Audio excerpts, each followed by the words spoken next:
Militer Rusia kembali dikabarkan menyerang wilayah Kharkiv. Sebelumnya, pasukan Ukraina telah mengibarkan bendera di Kharkiv setelah berhasil merebut kembali seluruh wilayah di timur laut itu dari tentara Rusia pada September 2022 kemarin. Namun media sosial kembali dihebohkan dengan berita penyerangan Rusia di Kharkiv pada Rabu 14 Desember 2022. Dalam keterangan unggahan disebutkan, terjadi pertempuran di wilayah Kharkiv. Militer Rusia terus berupaya merebut Kharkiv kembali.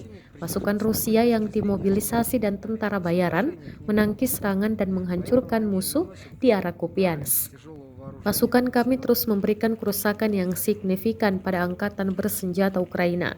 Jadi baru-baru ini mereka berhasil menghalau 5 upaya untuk menerobos pasukan Ukraina. Jelas narasi unggahan.